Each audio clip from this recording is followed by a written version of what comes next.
টানা ৩ ম্যাচ জিতে সাফ অনূর্ধ্ব-১৯ নারী চ্যাম্পিয়নশিপের ফাইনালে উঠেছে বাংলাদেশ।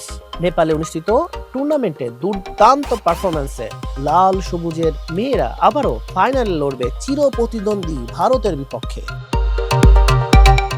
নেপালের পোখারা রংশালার বুধবার নিজেদের তৃতীয় ম্যাচে স্বাগতিক নেপালকে ৪-০ গোলে হারিয়ে ফাইনালের টিকিট নিশ্চিত করে বাংলাদেশ। এই জয়ে ৩ ম্যাচে পূর্ণ ৯ পয়েন্ট নিয়ে লিগ টেবিলের শীর্ষে থেকেই ফাইনালে উঠেছে পিটার বাটলারের শিষ্যরা। ম্যাচের তৃতীয় মিনিটেই মীরা খাতুনের গোলে এগিয়ে যায় বাংলাদেশ। বিরতির ঠিক আগে ব্যবধান দ্বিগুণ করেন আলপি আক্তার।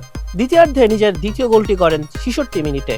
এরপর ৮২ মিনিটে হ্যাটট্রিক পূর্ণ করে দলের জয়ের নিশ্চিত করেন আলপি। পিটার বাটলারের দল নেপালের বিপক্ষে প্রাধান্য বিস্তার করে খেলেই জিতে মাঠ ছেড়েছে। এদিকে দিনের প্রথম ম্যাচে ভারত ৮-০ গোলে ভুটানকে হারিয়ে ৬ পয়েন্ট নিয়ে অপেক্ষায় ছিল বাংলাদেশ নেপাল ম্যাচের ফলের উপর।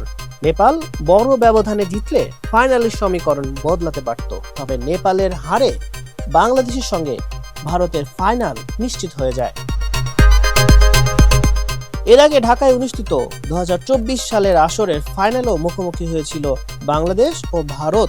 সেই নাটকীয় ম্যাচে নির্ধারিত ১-১ ও টাইব্রেকারেও ১১-১১ গোলের সমতার পর দুই দলকে যৌথ চ্যাম্পিয়ন ঘোষণা করেছিল সাফ।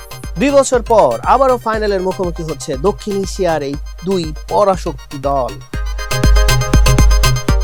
লিগ পর্ব শেষে ৯ পয়েন্ট নিয়ে শীর্ষে বাংলাদেশ। টুর্নামেন্টের নিয়ম অনুযায়ী শীর্ষ দুই দল ফাইনালের মুখোমুখি হবে।